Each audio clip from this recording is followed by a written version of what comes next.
Баршаңызға сәлем, сіздермен бірге Әкім Аңсар Бүркітбекұлы. Мен туралы ақпараттың барлығы осында тұр.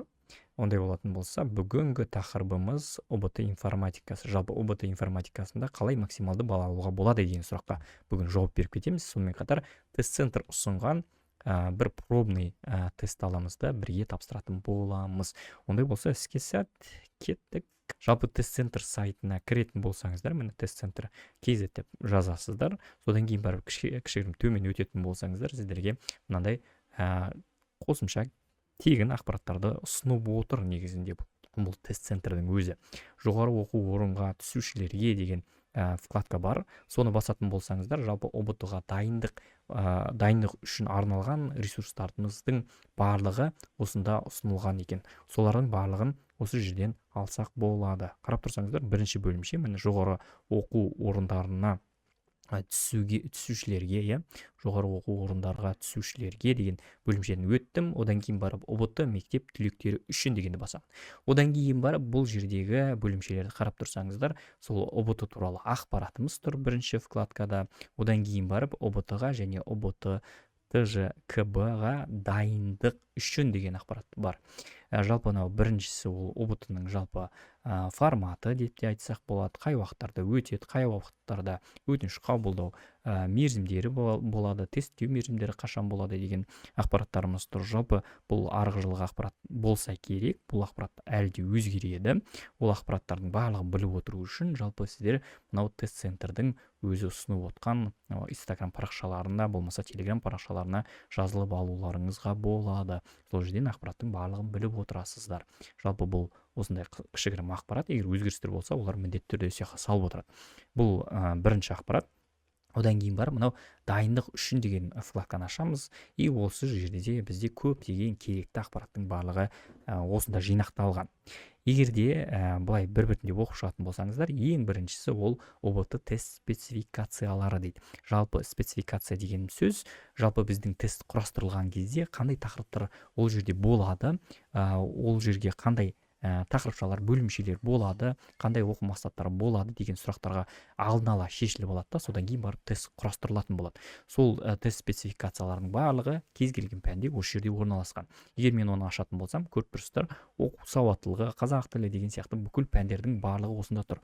Сонымен қатар бізге қызық информатика қазақша деген PDF форматтағы файлымыз тұр. Егер оны басатын болсақ, міне көріп тұрсыздар, 24-ші жылдан бастап қолдану үшін арналған, 23-ші жылы міне қыркүйек айында бекітілген екен. Бұл тест спецификацияны өзгеріссіз әлі де тұр екен. Бұл жерде қандай тақырыптар, бөлімшелер тұр десеңіздер, мына жерде бізде 6 бөлімше бар. 6 бөлімшеміз тұр. Сонымен қатар тақырыптарымыз әрбір бөлімшеде 1-2-ден 3-ден екен. Мысалға, мынау ақпараттық процестер бөлімшесінде бізде 3-ші ақпаратты ұсыну және өлшеу, ақпаратты кодтау деген тақырыпшамыз бар. Сонымен қатар сол бөлімшеде есептеу жүйелері деген тақырыпшамыз бар. Сонымен қатар бізде компьютердің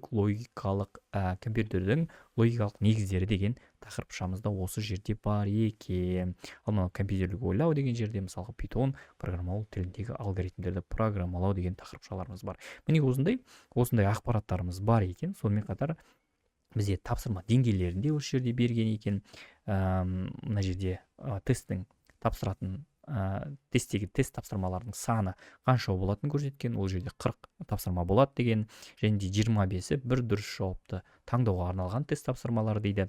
5 бір дұрыс жауапты таңдауға арналған тест тапсырмаларынан тұратын бір контекстке келетін тапсырма. Сонымен қатар бізде 5 тапсырмамыз немесе бірнеше дұрыс жауапты таңдауға арналған тест тапсырмалары.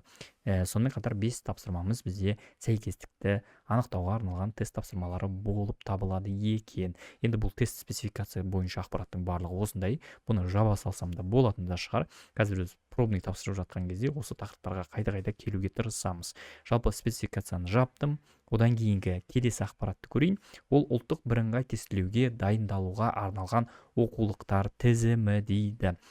Жалпы бұл жерде жаңағы біз айтып кеттік қой, бөлімшелерді бекітеді, оқу мақсаттарын, тақырыптардың барлығын бекітеді да, осы ұбт-ға қай жерден сұрақтарды құрастырамыз дегендей. Сол ақпараттың барлығы берілген. Сонымен қатар ол тақырыптарымыз біздің қай кітаптардан алынады дегенде сұрақтарға осы жерден жауап алсаңыздар болады. Жалпы бұл жерде оқулықтар тізімін бізге ұсынып отыр екен, әрбір пән бойынша. Жалпы информатика пәніне барамын, информатика ең соңғы тұр екен. Информатика оқулықтар тізімі беріліп тұр, көріп тұрсыздар. Бұл жерде әртүрлі баспадан, әртүрлі жылда шыққан жаңағы кітаптарымыз ұсынылған екен. Ең бірінші тест спецификациясында бізде енді бұл жерде бүкіл кітаптардың барлығын енгізуге тырысқан еді.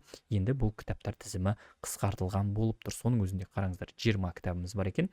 Жаңағы 6 бөлімшеміз, сол 6 бөлімшедегі ақпараттың барлығын осы 20 кітаптан табасыз деген сөз. Сонымен қатар мына жерде ескерте кететін жағдай, мысалға бізде 11-ші класста 3 оқулық ұсынылып тұр екен. Бұлардың барлығы жаратылыстану математикалық бағытта жазылған кітаптарымыз.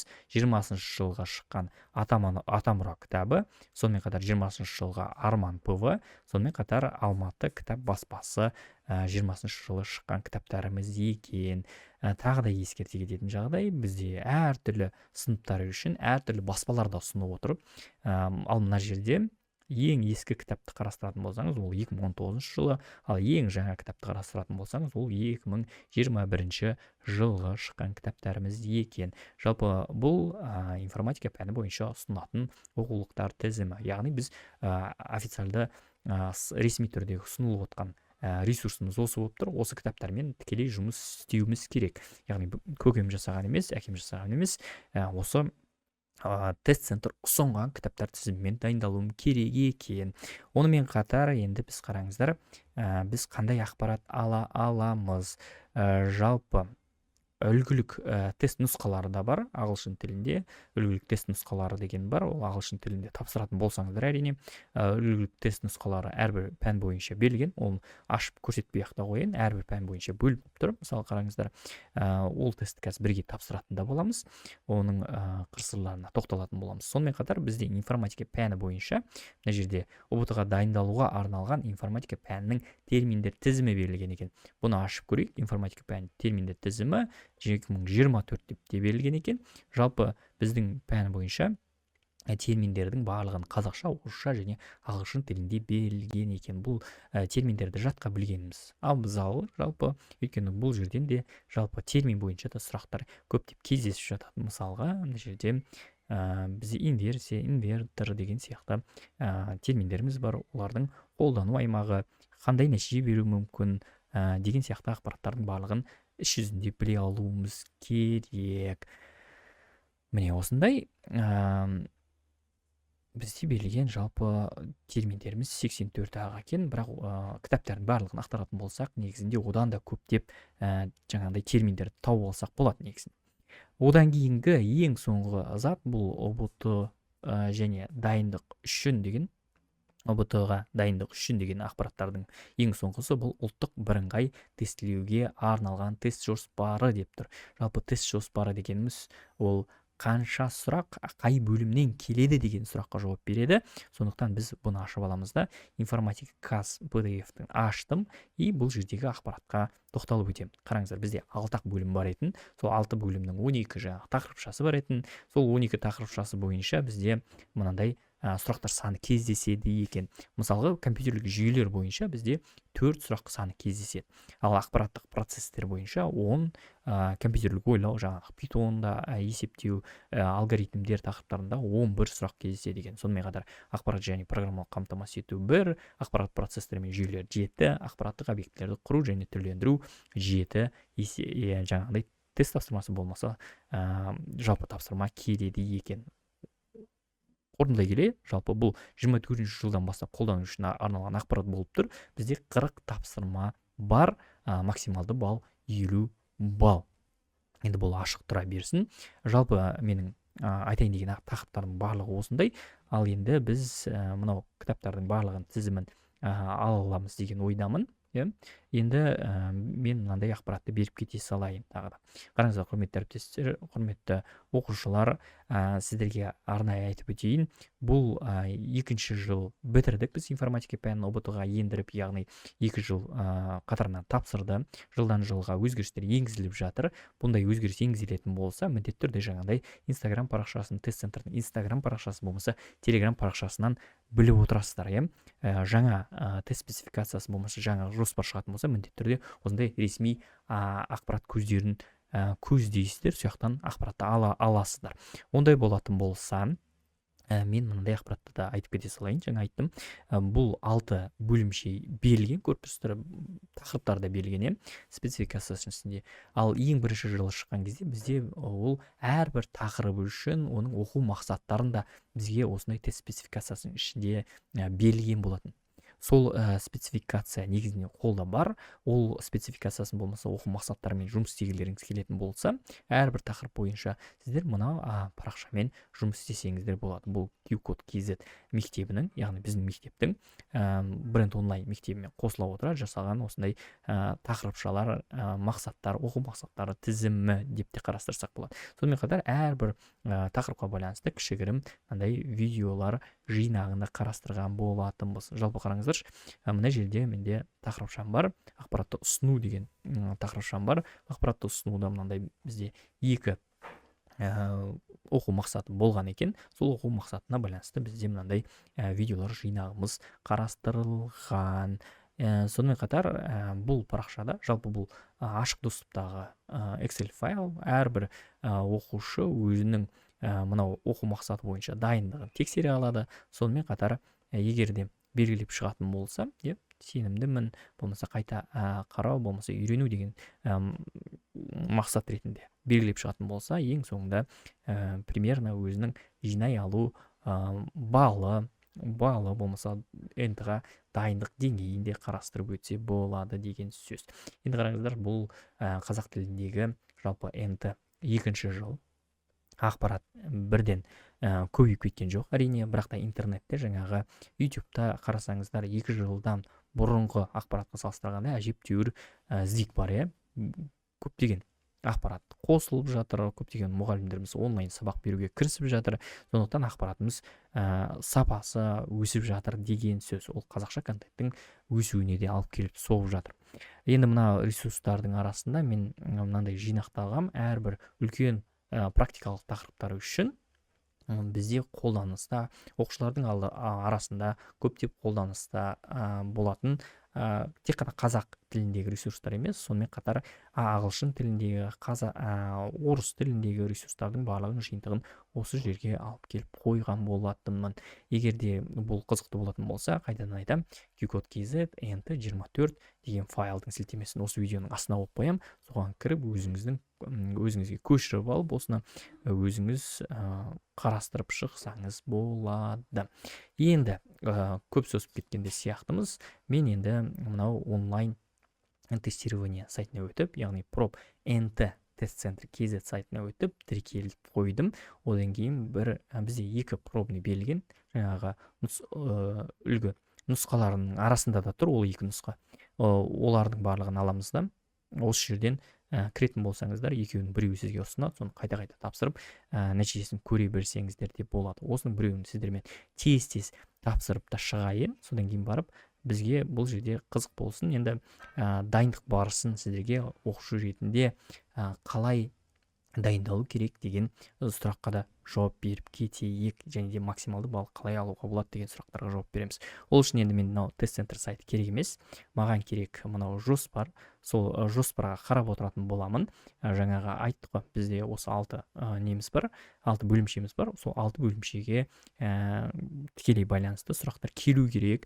Жаңағыда айтып өттік, мысалы мына жақта 40 сұрақ болатын болса, осының 10-11 компьютерлік ойлау, оны ақпараттық процестер деген тақырыптан келеді екен. Сонымен қатар мынау тақырыптар тізіммен қарап отырам, осы жердегі қандай оқу мақсаты келді дегенде сұраққа жауап беріп кететін болам. Бізде мынау берілген 2-ші нұсқасы болса керек. Бұл арғы жылдан бері өзгерген жоқ, сондықтан енді өзгеріс болатын болса, бұны тағы да талдауға салатын боламыз. Бірақ та енді арғы жылғы нұсқа болғандықтан бұны сіздер тапсырып та көрген шығарсыздар. Енді қызық болу үшін мен бұл жерде мен чат GPT құралды қолданып та көрсетейін сіздерге. Сонда біздің ұбт-ның сұрақтарына біздің чат GPT жауап бере ала ма деген сияқты сұраққа да қызықты жауап іздеп көреміз. Ондай болатын болса, ең бірінші сұрағымыз былай. Компьютер жады құрылғысы дейді. Бұл жаңа ескертілген болатынбыз. 25 сұрағымызда тек қана бір дұрыс жауабын таңдауымыз керек. Бізде бұл бірінші сұрақ компьютер жады құрылғысы деген сұрақ болып тұр. Бұл компьютерлік жүйелер тақырыбына тікелей байланысты көріп тұрсыздар. Енді қараңыздар, жады не істейді? Ақпаратты тасымалдай ма? Жоқ, тасымалдамайды әрине. Мәліметтерді сақтайды болмаса негізгі қызметті атқарады дейді. Қатынау жиілігін азайтады дейді. Компьютерлік жады құрылғысы, жалпы жады дейді. Память қой. Память не істейді? Мәліметтерді сақтайды. Бұл оп-оңай сұрақ деп ойлаймын. Бұл логикалық түрде жауап беретін болсаңыздар, мыналарды сызып тастайтын болсаңыздар да дұрыс жауабына өздеріңіз ақ келе алатын сияқтысыздар. Ондай болса, келесі сұраққа өтейік. Келесі сұрағымыз бізде желідегі жіберілген ақпараттың көлемі дейді. Жалпы бізде бұл жерде ақпараттың көлемін өлшеу үшін бізде бірақ формуламыз бар. Оның формуланы жатқа білгеніміз, мысалы, ол V, Q көбейтілген T деген осындай формуламыз бар. Оны жатқа біліп аламыз. Бұл жерде әрбір функцияның, әрбір әріптің, әрбір айнымалының өзінің мағыналары бар, оны да біліп алғанымыз абзал. Бұл жердегі желідегі жіберілген ақпараттың көлемін табу үшін V тең Q көбейтілген T деп те жаттап алсаңыздар болады екен.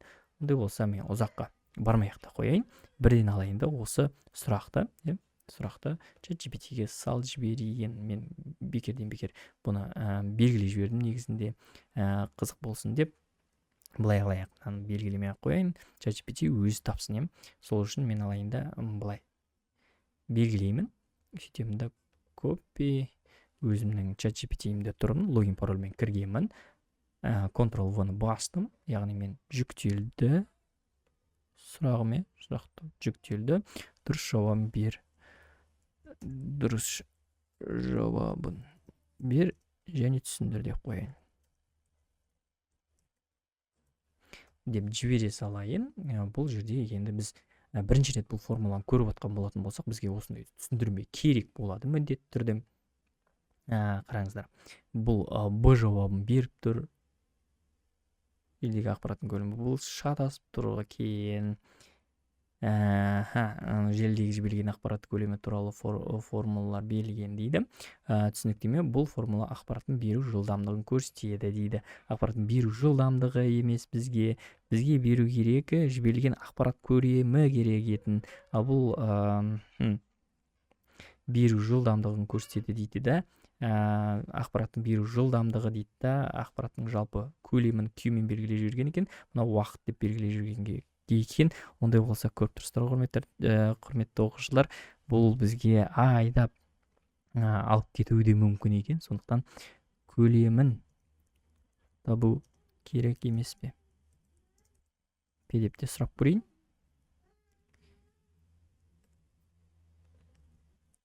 Көлемін, желідегі жіберілетін ақпарат көлемін табу керек емес пе деген сұрақ өзіне қойып көрейін. Не дейді екен? Таба аламын екен? Дұрыс айтасыз, тапсырмада осындай жіберілген ақпарат көлемі, бірақ бұл жерде Q-мен белгілей жіберді қайтадан. Ақпарат беру жылдамдығын I-мен белгілей жіберді. Сөйтті де мына жерде әбден шатасып тұрған сияқты. Енді біздің дұрыс жауабымыз былай қыл жіберді. C деді да, ал C-имізді бізде Q бөлінген әбден шатасты бұл кісі. Ондай болатын болса, негізінен формуламыз былай. Ең дұрыс жауабы сонымен біздің бірінші сұрағымыздан чат GPT дұрыс жауап бере алмай қалды. Не деген қызық. Ондай болатын болса, ары қарай кетейік. Келесі сыртқы жад түрі дейді. Сыртқы жад, ішкі жад бұл бөлінетін білеміз біз. Енді жалпы ішкі жадты қарастыратын болсақ, мына бейне жадтың өзі ішінде орналасады. Одан кейін барып жедел жады RAM, тұрақты жады ROM, оның барлығы жаңағы аналық тақшаға тікелей байланысты ішінде орналасады деп те қарастырайық. Процессор блоктың ішінде орналасады деп те қарастырайық. Ал мына жерде флеш жадыны біз сыртқы жады ретінде қарастырамыз. Ондай болса, келесі сұрағыма өте берейін. ChatGPT-ден сұрағанға да қорқып қалдық қой. Жедел жадының қызметі дейді. Жалпы жедел жады не қызмет атқарады деген сұрақ. Ондай болса, бұл жерде де айдан анық RAM не істейді негізінен. RAM мысалға мен мынау компьютерді жүргізіп тұратын болсам, бұл компьютердегі ақпараттың барлығы негізінен процессор обработка жасау үшін бірінші қатқыл жадыдан, яғни SSD-ден алады да жедел жадыға жүктеп алады да, осындай процесстардың барлығын бізге орындауға көмектеседі. Сондықтан да бірден мен жауап беріп кетуіме болады. Тағы да бір рет ChatGPT-ді қинап көрейік, бізге көмектесе ала ма екен. Жалпы мен мына суреттің жүктелуін күтейін да, мен 4-ші нұсқасының өзі өсіп шатасып отқанына таңғалып та тұрмын. Негізінде көбейтуді алып келді ғой алдыңғы сұрақ, бірақ енді мына жерде енді дұрыс жауап бере қалдым. Көрдіңіздер ғой, құрметті оқушылар, бізде былай дейді: жедел жадтың қызметі туралы сұрақ берілген, деректерді уақытша сақтау, жедел жады жалпы RAM, Random Access Memory компьютер уақытша жад құрылғысы болып салады. Қалған дұрыс емес нұсқалар, бірақ олардың барлығын түсіндіріп те өтіпті. Жедел жадының қызметін енгізу шығару бағдарламаның жиынтығы жатпайды дейді. Процессордың қатынау жиілігі ол негізгі функция емес. Ақпарат ұзақ сақтау бұл тұрақты жады құрылғыларына жатады. Мысалға қатқыл диск болмаса SSD, жаңағыда ескеріп өткен ақпаратымыз болып тұр. Керемет, барлығы түсінікті. Асы дұрыс дейміз да, ары қарай жылжи береміз. Көп қолданысқа ие операциялық жүйе дейді. Енді бұл бір кітапшамызда қалай берілуі мүмкін, соған байланысты сұрақтардың түрі, бұл арғы жылы спор туындатқан сұрақтардың бірі де болып келеді. Жалпы былай қарап тұрсаңыздар, ең қолданысқа көп операциялық жүйе мыналарға салыстырған кезде ол Windows екен. Айдан Microsoft Windows деп те қарастырамыз ғой. Енді Intel операциялық жүйе емес, Unix операциялық жүйе, бірақ та ол Windows-қа салыстырмалы түрде қараған кезде көп қолданысқа ие емес. 5 сұрағымыз өтті. 6-шы сұрағымыз: үлкен қуат пен өнімділікті қажет етпейтін міндеттерді шешуге арналған компьютер дейді. Үлкен қуат пен өнімділікті қажет етпейтін міндеттерді шешуге арналған компьютер дейді. Біз 5-ші сұрақтан өтіп кеттік. Бұл бізде мына жерде қарап тұрсаңыздар қай тақырыпқа жатады деген сұрақта туындайтын болса, бұл біздің компьютер құрылғылары деген бөлімше әлде бірінші бөлікте отқан сияқтымыз, компьютерлік жүйелер тақырыбында жүргенде сияқтымыз. Сол тақырыпта ары қарай дамыта берейік. Жалпы үлкен қуат пен өнімділікті қажет етпейтін міндеттерді шешуге арналған компьютер ол бізде дизайнерлік емес, бірден графикалық станция емес, ойынға арналған компьютеріміз әжептәуір қуатты болу керек, өнімді болу керек деген сияқты. Оның өзінің характеристикалары болу керек, ойынға, дизайнға, графикаға арналған жаңағыдай компьютерлеріміз. Сондықтан да бұл жерде жоққа шығару арқылы біз мына нұсқаны таңдай алсақ болады. Ондай болса, 7-ші нұсқа: жүйелік блоктың негізгі конфигурациясына кіретін ішкі құрылғылар. Жалпы жүйелік блогымыз бар, процессорлық блок деп те атай жатады. Оның ішінде орналасқан құрылғылар кішігірім жаңағы тоқталып та өткенбіз. Оның ішінде ROM, RAM, VRAM деген сияқты құрылғыларымыз болуы мүмкін. SSD деген сияқты құрылғыларымыз болуы мүмкін. Енді мына жерде жоққа шығару арқылы, егер бізде бұндай тізім тұратын болса, жоққа шығару арқылы жалпы біз дұрыс жауап бере аламыз деген ойдан бұндай сұрақтарға көптеп сұрақтар келіп жатады. Мысалы, мына жақта принтер тұр. Принтерді сіз блоктың ішінде көрмейсіз. Оны алып тастай саламыз. Мына жақта тінту тұр, мына жақта монитор тұр. Осы 3 нұсқаны алып тастай салыңыздар, мынаны белгілей салсаңыздар болады екен. Бұл айдан анық сұрақтардың бірі. Аналық тақша, процессор, жедел жады, қатқыл диск, бейнекарта, қуат көзі барлығы жаңағы жүйелік блоктың ішінде орналасады екен. Ондай болса, келесі сұрақ: қолдану мерзімі шектеулі, тек ақылы тіркелгеннен кейін ғана шектеулер алынатын программалық жабдық. Қолдану мерзімі шектеулі болып келеді. Тек ақылы тіркелгеннен кейін ғана шектеулер алынатын. Яғни ол кішкене шектеу болады, бірақ та тегін қолданыста кейбір функцияларды ашып қолдана берсеңіздер болады. Ал дополнительный функцияларды ашу үшін міндетті түрде сіз ақысын төлеуіңіз керек екен. Ондай болатын болса, бұл жерде толықтай тегінге келіспейміз, өйткені ол жерде бір функцияларды ашу үшін жалпы біз төлеуіміз керек болып тұр. Мынау толықтай тегін емес, қолжетімді деген ол емес. Логикалық түрде жауап беріп жатырмын. Бұл жерде ешқандай әдебиеттің де керегі жоқ екен. Бұл сұрақтар үшін еркін қолданыстағы бағдарлама емес, жалпы біздің жауап шектеулі тегін, яғни шектеулі тегін функциялар беріп қояды, иә. Одан кейін барып кейбір функцияларды ашу үшін біз міндетті түрде жаңағы оплата жасауымыз керек. 9-ші сұрақ, домендік атау жазылған қатар. Толықтай домендік атау жазылған қатар мынау IP адрестердің барлығын сызып тастаймыз. IP адрес маскасы берілген, мынау жерде әшейін бір сөз берілген екен, жалпы деп те қарастырайық, өйткені ол жерде біздің бөліктеріміз тұру керек. www.acmp.ru деген осындай домендік атауы толықтай жазылған нұсқамыз тек қана осы. Мен әлі ChatGPT-ге сұрақтар қатты қойып та жатқан жоқпын. Енді мынау нұсқаны жалпы ChatGPT-ге беріп көрейін. Ол ChatGPT осыны орындай ала ма екен. Жалпы бұл жерде қараңыздар, не орындай алуымыз керек? Біз орындай алуымыз керек. Терістеу барлығы берілген. Міне терістеу тұр. Мынау бізде қосу, ал мынау бізде көбейту. Яғни мен бұны көбейтеміз, сөйтеміз де қосамыз мынау үшінші қатарға. Ол терістеу жасалып тұр біз үшін. Сонда мына екеуін көбейтесіз, бір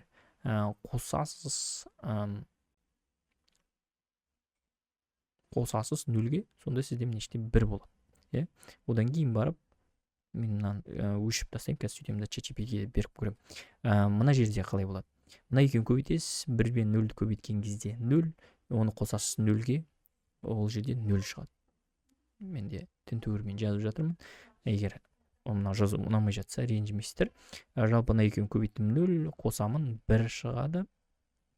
Келесі мына екеуін көбейтемін, оған қосамын 1-ді, 1 шығады.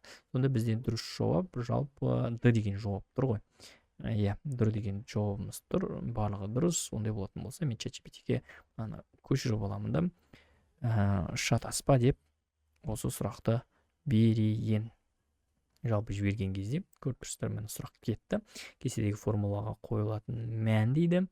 Бұл жердегі есептеулерді барлығын жасап шықты. Берілгендері не екенін, мынау OR операциясы екенін, мынау көбейту, мұнысы конъюнкция операциясы екенін, мынау шатасып қалған сияқты. Мүмкін бірінші жолымыз 1 дейді. Жақсы. Екінші жол 1 қыл жіберді, мынау шатасты. ChatGPT-иміз шатасты. Жоқ, шатаспапты. Үшінші жол деп барып, бірақ ең соңғыда формуланың дұрыс мәні дейді 1-0, 1-1 дейді. Қызық, тағы да бір рет қарап шығайын. Бірінші жолда 1 мен 0 деттім. А-ның терістеуі 0, А-ның терістеуі дұрыс. Бірақ та бұл жерде жақшаны байқаймай қалған сияқты, өйткені бұл жерде ол не істеп жатыр? 0-ді 0-ге көбейтті. Терістеуге көбейтіп жүріп жатыр екен, көрдіңіздер ме? Бұл жерде мына суреттік дұрыс көрмей қалып жатыр. Мына жерде терістеу мен Б-ның өзін көбейтіп жүріп жатыр. Формуланы дұрыс түсінбей қалды, сондықтан да әйтеуір шығарды, 3-1-ден шығарып алды, бірақ та формуланың дұрыс жауабы 1-0, 1-1 дейді. ChatGPT-иміз әбден бізде шатасып жатыр негізінен. Егерде жаңағындай нұсқа беріп жіберетін болса, мысалға да 1-1-1-0 деп беріп жіберетін болса, соны белгілей жіберейін деп тұр ғой. Бұл жерде бірлердің санын есептетті, D-да ғана 3-1 бар екенін біліп тұрды ChatGPT. Сондықтан да бұл жерде D жауабын беріп тұр. Негізінен жаңа көрдіңіздер, мен де есептедім. Бұл жерде бізде D жауабы дұрыс шықты. ChatGPT-ім менің формуланы дұрыс көрмей қалды. Мына жерде берілген шатасты. Әбден дайындалмай келіпті ChatGPT. Менің ойымдағыдай болмай жатыр. Ондай болатын болса 11-ші сұраққа барайын. 11-ші сұрақта былай дейді: база данных. Қандай тақырып дейтін болсаңыздар, бұл жерде бізде тақырыбым, қазір айтам, деректер қоры, мәліметтер қорын жасау деген сияқты тақырыптарымыз бар. Бұл жерде бізде ақпараттық процестер және жүйелер тақырыбы болса керек. Сол тақырыбына мынандай сұрақ келіп тұр. Кестеде бірінші кілт бола алатын өрістер. Яғни бірінші кілт дегеніміз ол уникальный болу керек. Уникальный дегеніміз қалай? Мысалға, мына қатарды былай оқып шығатын болсаңыздар, қай қатар қайталанбауы мүмкін. Қай қатардағы, қай бағандағы ақпарат қайталанбауы мүмкін. Мысалы, мынау бірінші адам үшін, есімі басқа адамда да тура сондай Бағдат деген есім болуы мүмкін. Теміртаудан басқа адамдарда тіркелуі мүмкін. Осы кестеде. Тура осы туған жылы, туған күніндегі адамдар тіркелуі мүмкін. Осы базадан, осы кестеге. Ал телефон нөмірі уникальный болуы мүмкін. Яғни әрбір адам үшін өзінің телефон нөмірі бар. Сонымен қатар туристік коды қарап тұрсаңыздар, әрбір адам үшін уникальный бола алады. Уникальный дегеніміз оларды біз бірінші кілт ретінде қолдана аламыз деген сөз.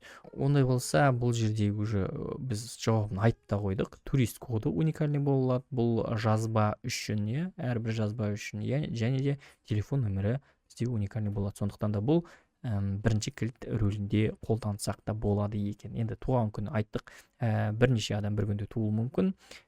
Турист коды, телефон нөмірі, мына жерде ғана телефон нөмірі бір қаладан бірнеше адам тіркелуі мүмкін. Есімі және қала ол да бізде уникальный бола алмайды. Сондықтан бізде дұрыс жауап турист коды және телефон нөмірі екен. Ондай болса, келесі сұрақ. Мен бұл жерде енді жылдамдықты қосайын. Көп қабатты ғимараттың әр қабатындағы жеке тораптарды байланыстыратын бір ортақ торап болады. Жалпы бұл желіге байланысты сұрақ болып тұр. Ол бізде жалпы бұл тақырыбымыз ақпарат қамтамасыз ету жүйелер, ақпараттық жүйелер тақырыбында келетін тақырыбымыз болса керек. Бұл жердегі енді шина дегеніміз білесіздер, бір кабельдерге байланған компьютерлер, жұлдызша дегеніміз ортасындағы бір сервер, оған байланысты компьютерлер. Бұл жердегі енді тек қана біреу ғана келіп тұр. Жалпы бұл бізде сақина дегеніміз білеміз, барлығы бір-біріне байланысқан компьютерлер тізімі дейік. Енді бізде мыналардың барлығын білетін болсақ, бізде жоққа шығару арқылы иерархия екенін тауып алсақ та болады. Жалпы көп қабатты ғимараттың әр қабатындағы жеке тораптардың байланыстыратын бір ортақ торап болады дейді. Ол бізде иерархиялық торап. Келесі сұрағымыз үлкен көлемдегі мәліметтерін аз ғана уақытта жеткізу мүмкіндігі дейді. Бұл бізде көптеп кездесетін сұрақтардың бірі, жалпы желі тақырыбында тікелей байланысты. Ол желінің өнімділігі деген жаңағыдай терминіміз деп те қарастырсақ болады. Бұл жаңағы терминді тізімінде де белгіген болса керек. Реакция уақыт емес, тасымалдау кідіріс емес. Бұның бір теориясын оқып алатын болсақ, бұндай сұрақтар бізге тым қиынға тимейді. Ары қарай жалғастырайық. 14-ші сұрақ. Сенің электрондық поштан белгісіз адрестен лотерея ойыннан джекпот ұттың деген хат келді. Ұтыстыңды алу үшін құжаттарыңды растау қажеттігін талап етеді. Осы әрекеттердің түрін анықта дейді. Әрине бұл алаяқтық, арқылы жасалған аяқтық, виртуалды әлемде келген шынайы ұтыс емес, желінің тұрақты қолданушысын қолдау дейді, интернет себепсізін дау тудыру дейді. Ондай тақырыптар енді логикалық түрде жауап беруге болады екен. Бұндай сұрақтарға негізінен логикалық түрде жауап беруге болады екен. Ондай болса, 15-ші сұраққа өте келейік. HTML тіліндегі тегтір CSS кодының қай стилінде ұсынылған дейді. Енді қараңыздар, ол бізде негізінен ағылшын тілінде 3 түрін береді. Енді біздің кітаптарда қалай оларды аударылады дегенде сұрақтарымыз бар. Осы сұрағымыз негізінен көптеп дау тудырып жатқан сұрақтарымыздың бірі, өйткені біздің CSS-ті әрбір кітапта әртүрлі сипаттаған. Жалпы біз кітапша құрып та отырмыз. Сол кітапша бойынша да қарастырып өтейін осы сұрақты. Чат GPT-ге де салайын. Олар таба ала ма екен, және де осы жерде берілген ақпаратымыз жалпы дұрыс па, бұрыс па, соны да байқап берейін. Жалпы бізде бұл веб жобалау тақырыбында кездесетін кітапшамыздың ішінде толықтай ақпарат берілген. Әр жаңағы тест спецификациясында берілген тақырыпша бойынша біз осындай ақпараттардың барлығын жинап отырмыз, конспектте жинастырып қарастырып отырмыз. Жалпы CSS тақырыбына баратын болсақ, жалпы оның 3 түрі қарастырылған біздің барлық кітаптарымызда да. Олардың қандай түрлері бар? Ішкі құжат деңгейіндегі және де сыртқы байланысқан дейді. Бұл қараңыздар, бұл жерде мынандай ескерту бар. Ескерту CSS HTML құжатында қолдану түрлерін әр әдебиетте әртүрлі берілген. Бірінші әдебиетте былай жазған, ішкі стиль, тек ішінде стайл жазылатын стиль дейді. құжат деңгейіндегі и сыртқы дейді. Екінші кітапта қолданушы стилі, ендірілген стиль, кіріктірілген стиль дейді, байланысқан стиль дейді, импортталған стиль дейді. Браузер стилі, қолданушы стилі дейді. Ендірілгенді көрейік, стайл атрибутын қолдану арқылы анықталады дейді. Ендірілген, иә. Енді былай жинақтайтын болсақ, ағылшын тілінде бізде inline CSS, ішкі ендірілген CSS деп те қарастырамыз. Міне тура осы беріліп тұр негізінде сұрақта, ішкі ендірілген. Одан кейін барып екінші internal CSS, кіріктірілген құжат деңгейіндегі жаһандық CSS. Бұл бізде былай жазылады. Style және style арқылы жазылады. Одан кейін барып external CSS, сыртқы байланысқан CSS деп те қарастырады. Бұл жерде біз былай жазамыз, қараңыздар. CSS файлының ішінде CSS-теріміздің барлығын жазып аламыз. Одан кейін барып HTML файлына соны шақырамыз.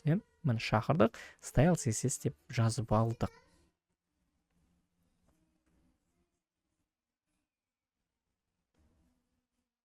Міне осындай өзгешеліктер бар екен. Былай қарап тұрсақ, енді біздің ең дұрысымыз былай болады.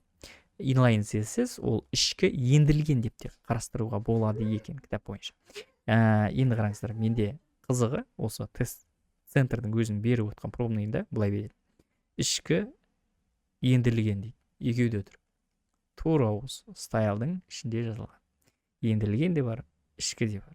Екеуін де белгілеп көріңіздер, екеуін де дұрыс қабылдамайды негізінде. Бұл жерде админкаға жазғанда болатынбыз, дұрыстаңыздар деп. Бұл жердегі берілген жауабымыз негізінен кірістірілгенді дұрыс ретінде қабылдап отыр система. Сондықтан оны белгілеп жіберуіміз керек екен.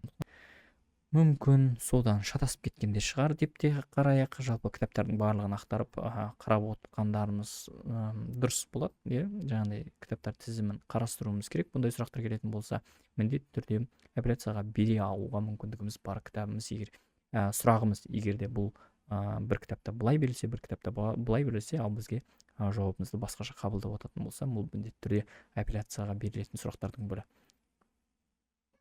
Ол да негізінде навык, информатика пәнді егер сіздер өздеріңіз біле алсаңыздар, операцияға бере алсаңыздар, олай да балдарыңызды алып алсаңыздар болады. Егер де жоқ, біреуін белгілеп, сонымен сұрағыңызды жапсаңыздар, ол балдан айырылып қалдыңыз деген сөз.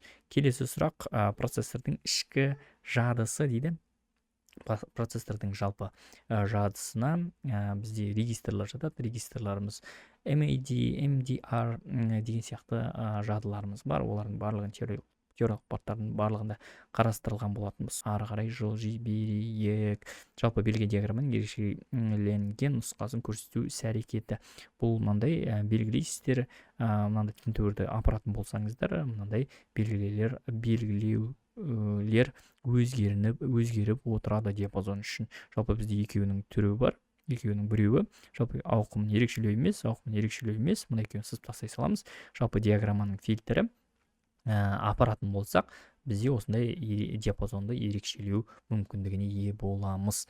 Ары қарай кеттік. Заттар интернетін іске асыру мәселесінің бірі, ол дұрыс жұмыс істеу үшін тіпті жеке алынған бөлме шеңберіндегі барлық қосылған аспаптардың қоректенуі үздіксіз болу үшін қажетті. Не керек бізге? Ең бастысы керек арзан және сенімді энергия көзі керек. Өйткені мысалға станцияларды бір-біріне қоса алу үшін, болмаса барлық ақпаратты бір-біріне аппараттағы қосымшаларды бір-біріне қоса алу үшін бізде арзан және сенімді энергия көзі міндетті түрде болуы керек. Программаның балама әдістерін іздеу дейді, ол қосымша іс-әрекет, әзірлемелердің шашыраңқылығы дейді, ол да қосымша іс-әрекет құрылғыларының қол жетімді болуы дейді. Бұны да логикалық түрде жауап бере алсақ болады екен. Қарап тұрсаңыздар, көптеген сұрақтар логикалық түрде жауап беруге мүмкіндік береді екен. Сонымен қатар біз кітаптан ақпаратты бір-бір қайталап шығатын болсақ, бұл жердегі ақпараттарды, болмаса балдарды оп-оңай жинап ала аламыз.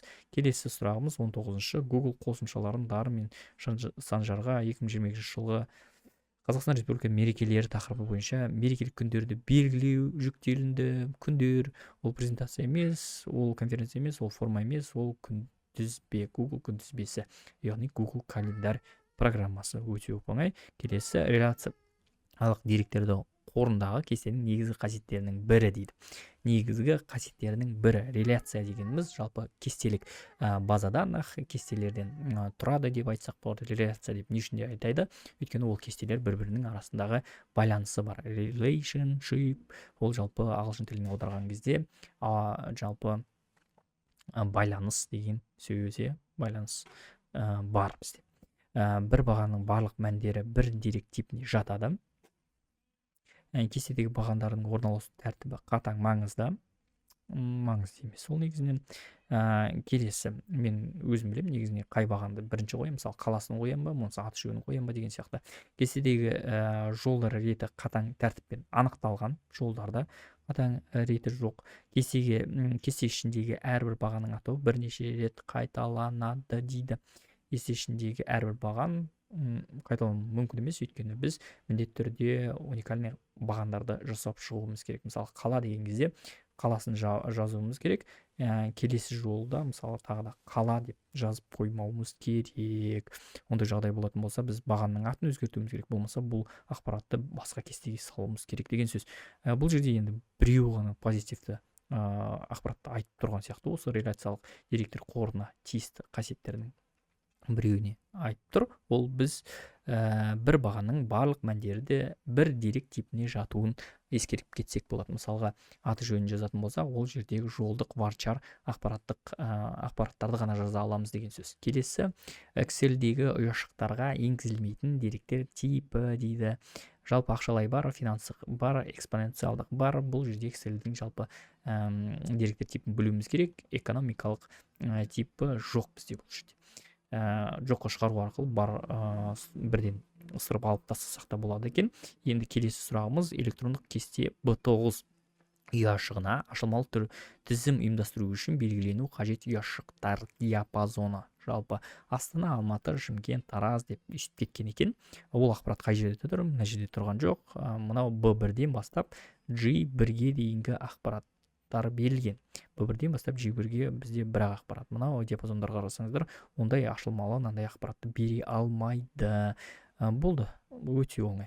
Келесі, SQL тіліндегі like синтаксисі келесідей expression like pattern үлгісі қамтитын символдар дейді. Like дегеніміз жалпы бір шаблондағы, болмаса бір форматтағы әріптердің жиынтығын, болмаса әріпке аяқталуын, сөздің әріпке аяқталуын, болмаса әріптен басталуын іздеп табуға көмектеседі. Ол үшін процент символы қолданылады. Ал мынандай символдар бізде қолданысқа емес. Жалпы көріп тұрсыздар, мынау екі көбейту нұсқасы бұл жерде қолданылмайды, мынау слэште қолданылмайды. Сондықтан бізде тек қана жоққа шығару арқылы мына проценттаж, процент А дейтін болсақ, Аға аяқталатын әріптердің жиынтығына кездесетін, сәйкес келетін like процент А деп жазуымыз керек. Сол кезде соған Аға аяқталатын ақпараттардың барлығын бізге SQL программасы тартып бере алады деген сөз. Бұны жалпы бір рет SQL-ді қолданып көру керек, одан кейін барып бұл 100% есте қалады деген сөз. 24-ші сұрақ, Excel кестесіндегі мына ұяшықтарды сандар жазылған A1 3, A2 3, B1 50, B2 100, C1 350 дейді. A4 ұяшығында минимум A1-ден B2-ге шейін, мына төртеуінің A1-ден B2-ге шейін, дұрыс, төртеуінің ең минималінейінді дейді. Қосамыз С1-ге дейді. Мына доллар знактары жалпы бұл формуланы қай жерге көшсек те, оның мәні өзгеріп кетпейді деген сөз. Яғни біз оны аламыз, бетеміз. 350-ге қосамыз нені? Мыналардың арасындағы ең минималь. Ал ең минималь 3 деген сан, сондықтан 353 деген сан шығады. Өте оңай. Келесі. 25-ші сұрақ, құжаттың арнайы тақырыбы орналасқан HTML құжатының құрылымын белгілеу тегі дейді. Ол бізде құжаттың құрылымын белгілеу тақырыбы орналасады. Жалпы тақырыбы бізде тайтлда орналасады. Оны білгеніміз абзал. Тайтл кетеді, сосын барып бізде head бар, headтен кейін body бар. Жалпы барлығы HTML тегтердің арасында орналасады. Ары қарай кеттік. Бұл HTML тақырыбы веб-жобалау. Веб-жобалауымыз ол объектілерді құру және түрлендіру болса керек. Иә. Ары қарай кеттік. Міне 25 сұрағымыз тек қана бір дұрыс жауабын ғана таңдау болды. Ары қарай 26-ші сұрақта бізде мынандай контекстік сұрақ, бір контекст беріледі, сол контекстке байланысты, сол кодқа байланысты әртүрлі бөліктеріне, ол код бөліктеріне сұрақ қойылады. Жалпы бізде берілген мынандай input берілген бір сан енгіземіз, ол сан 0-ге тең болмайынша оның қалдығын k-ға табамыз да, ол санды жалпы 10-ға қысқартып отырамыз. Қысқартып отқанда былай ғой, 453 деген сан болатын болса, бір рет цикл орындалады да, ол 453-тің 3 деген бөлігін алып тастайсыздар да, 45 деген сан қалады m-нің өзіне. Сөйтесіздер де, мына жақта 3 деген санды жазып аласыздар.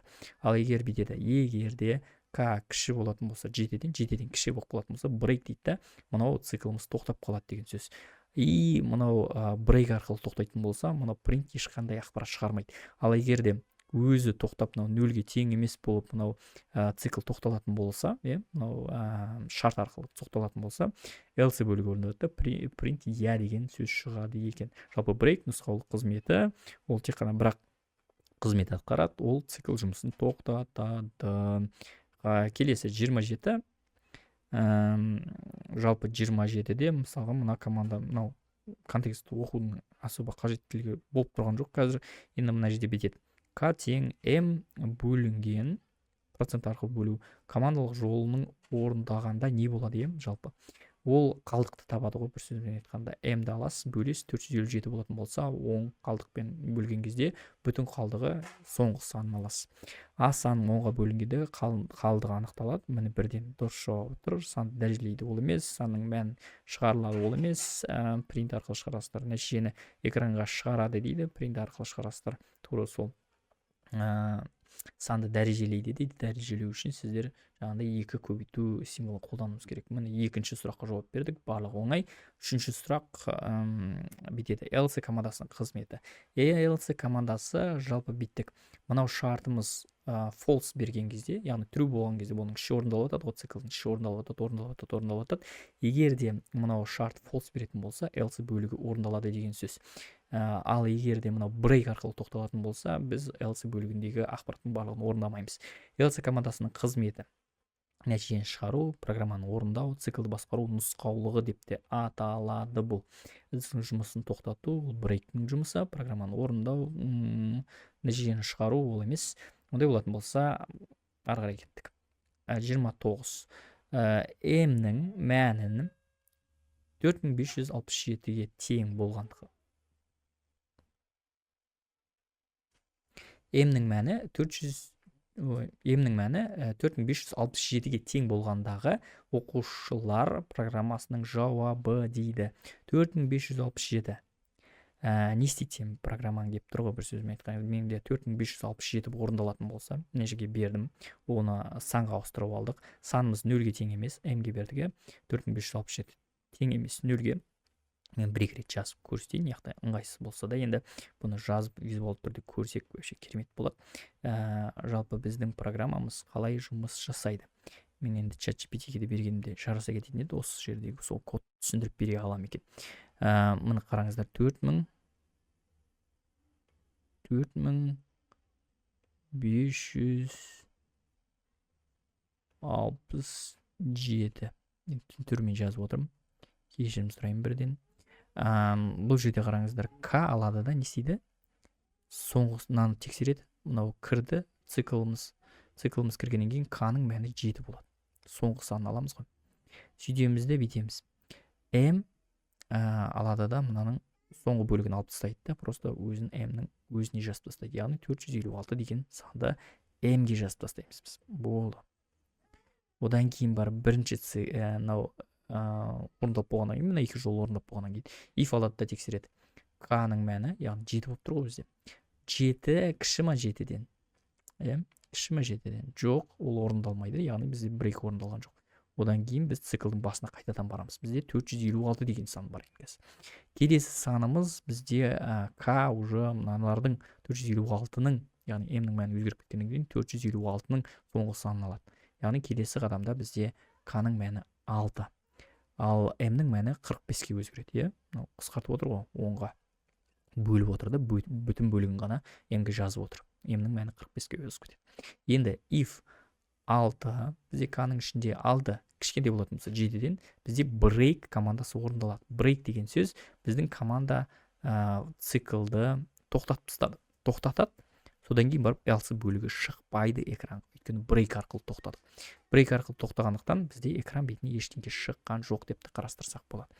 Экранға ештеңе шықпайды дейді. А жауабы синтаксис қате шығады дейді. Қате шықпайды. Жұмыс істейді біздің программа. Жоқ деген сөзіміз еш жерден көріп тұрған жоқпыз. Мен қабылданбайды дейді. Қабылданады, өйткені ол сан интқа ауыса алады. Бұл 29-шы сұрақ и 30-шы сұраққа кеттік. 30-шы сұрақта программаның дұрыс жұмыс жасау үшін қосылуы қажет оператор. Қай жерде дұрыс қосуымыз керек? Жалпы қараңыздар. Енді осы жерде мен кішігірім оқуымыз керек сияқты.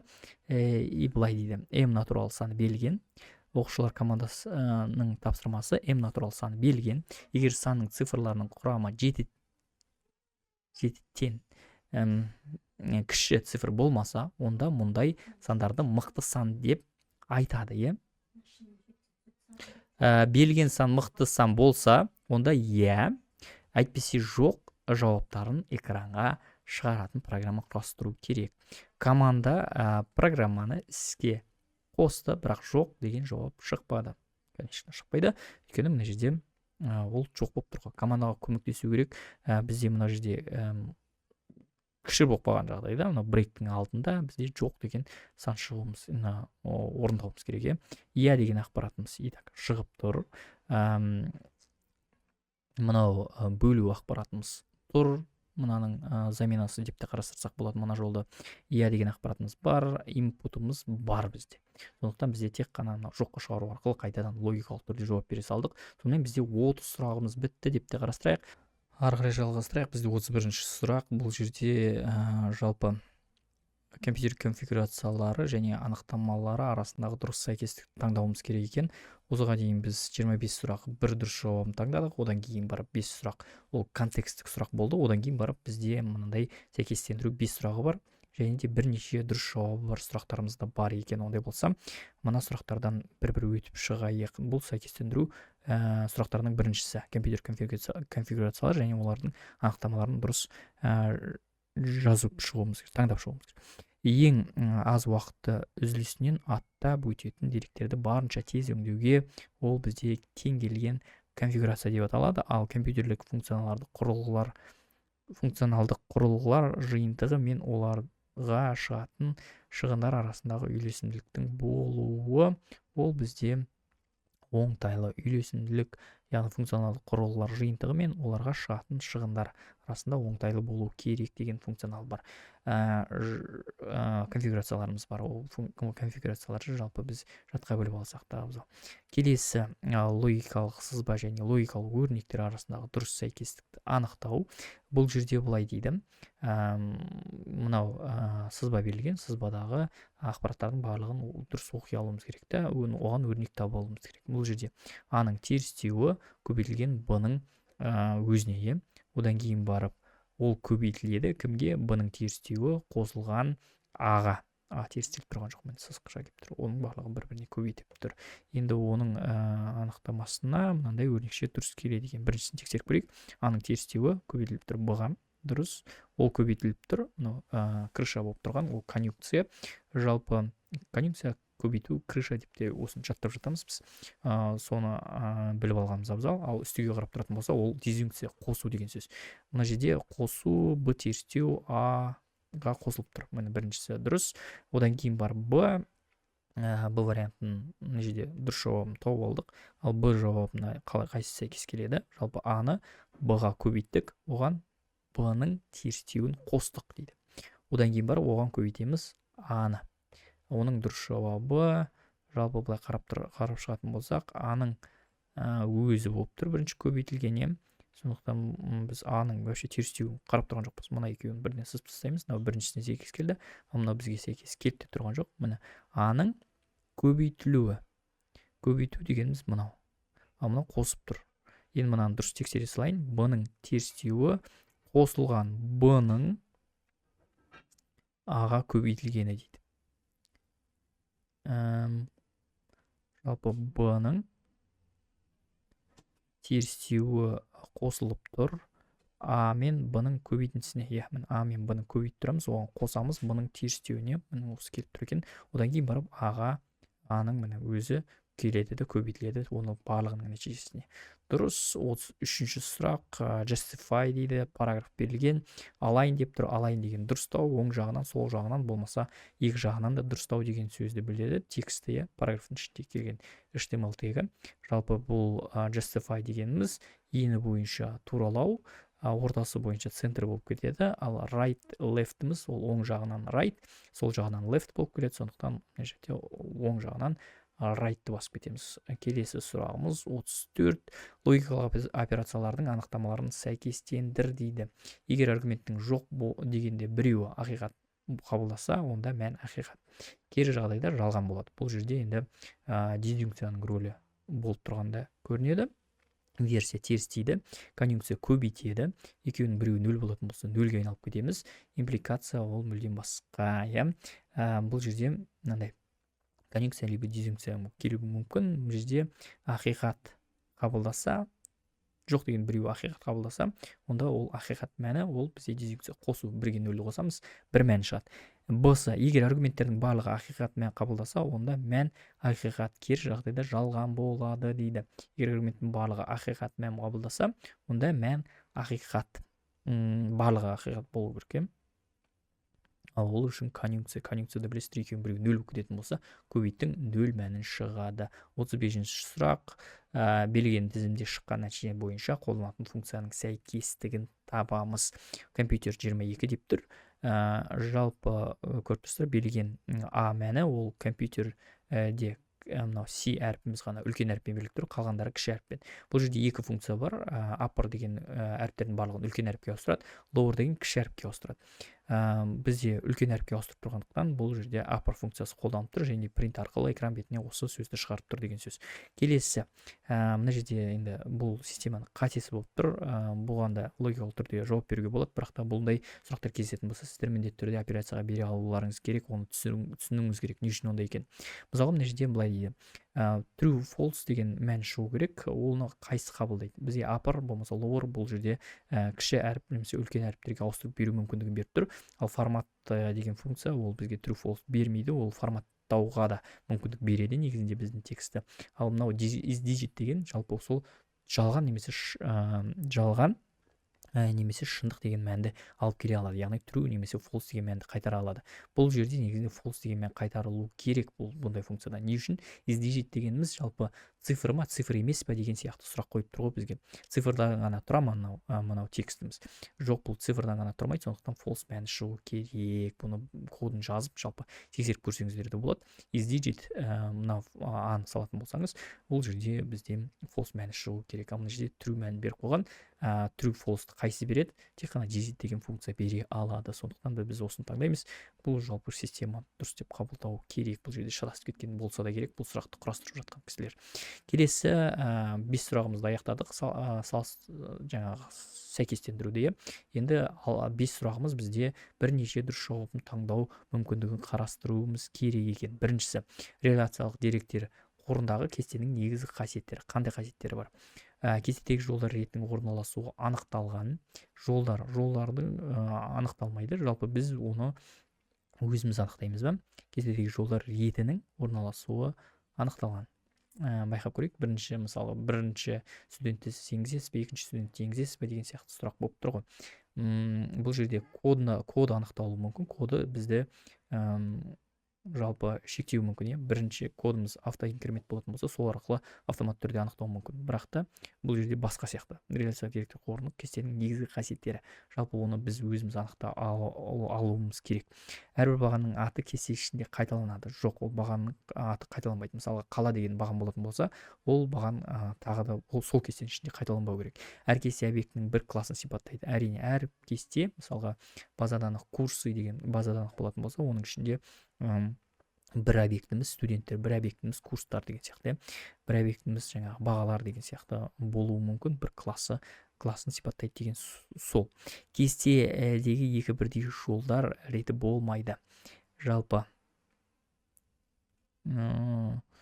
бұл жерде қалай кестелер екі бірдей жолдар реті болмайды, әрине. Жол екі бірдей жолдар реті болмайды, өйткені бізде жаңағындай қайталанбау керек. Аты жөні, жаңағы бағасы барлығы қайталанып жатқанымен де бізде жолда бір уникальный бір кілтті көріс болады. Сол арқылы біз бұл жолды қайталанбайтындай қыла аламыз.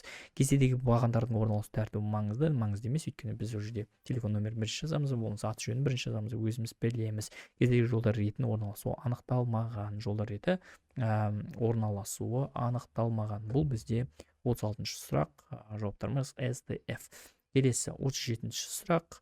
Бұл сұрақты жауап беру үшін жалпы біз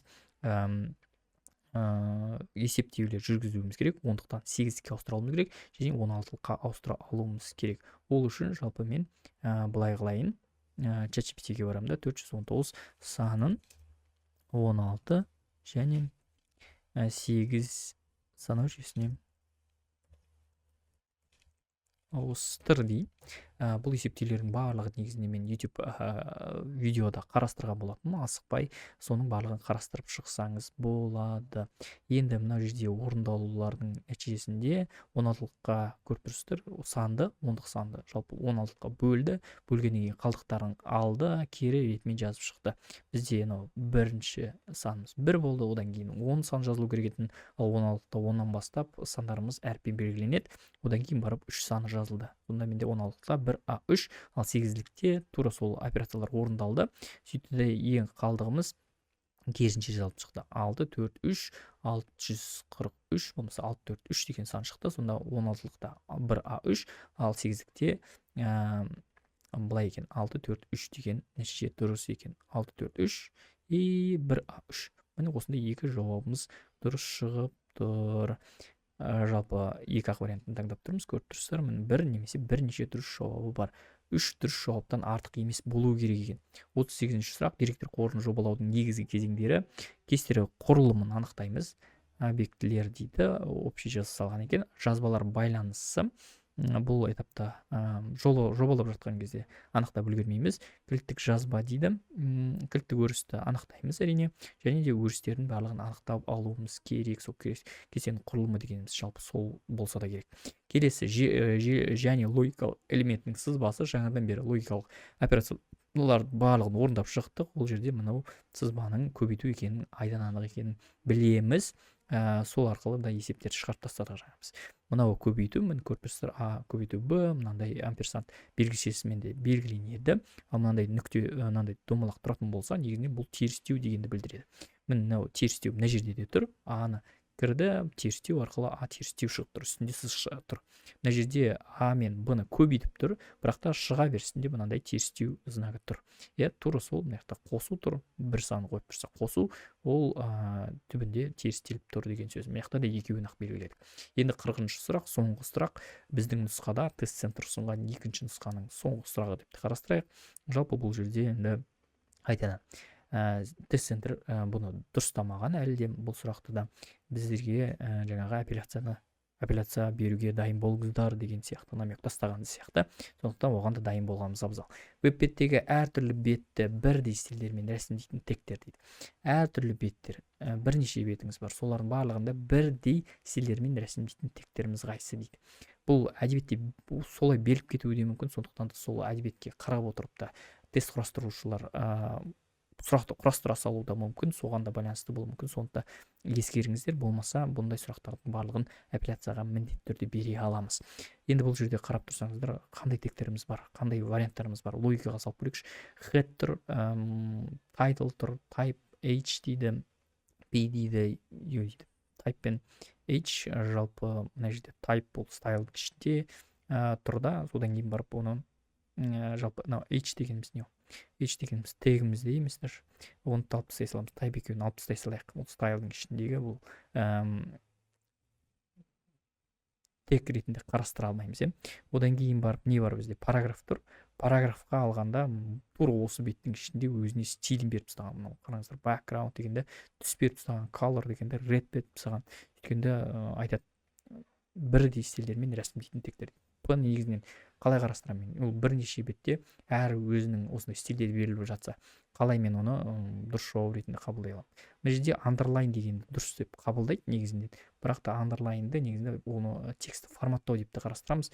Оны стиль болмаса CSS стилі деп те қарастырып алмаймыз негізінен, бірақ та бұл жерде осы андерлайнды берген, өйткені ол форматтау деп қарастырамыз. Мысалы тексттің андерлайны ол бірдей стильде текстті астын салады ғой деп логикаға салғанда шығар. Одан кейін барып екінші дұрыс жауабы негізінен былай деген, пи деген параграф деген. Бұл жерде де сәл спорныйлау, өйткені мына жердегі стайлды ашқанда соның ішіне салдым деп отқан көрінеді, бірақ та олай ол жұмыс жасамайды. Бұл жерде де екі дұрыс жауабымыз бар, параграф және U underline деп те берілген. Негізінен былай логика салатын болсақ, бұл жерде title мүмкін барлық беттерде бірдей болуы мүмкін. Өйткені қараңыздаршы, ол браузердің настройкасына байланысты. Мынау онлайн тестирование деп тұр, ChatGPT деп тұр, мынау документтің аты тұр, информатика каз деп тұр. Соның барлығы негізінде тайлдың ортасына жазылады, мындай CSS ID деп тұр, сондай жазылады. И сол осындай бір стильде шығып тұрады. Ол жаңа әрине браузердің настройкасына да байланысты болып тұр.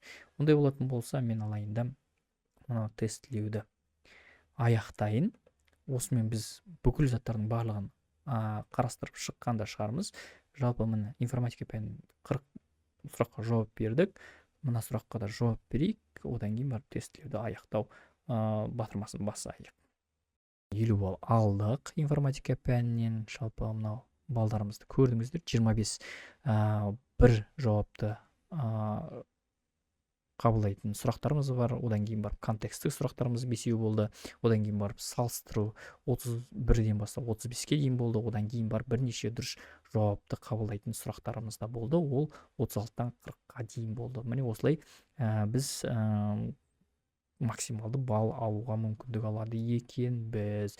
Жалпы ол үшін қайталап айтам, біз мынау тест-центрдің ақпаратымен тікелей жұмыс істей алуымыз керек. Қандай ақпараттарды беріп отыр, қандай бөлімшелерді беріп отыр.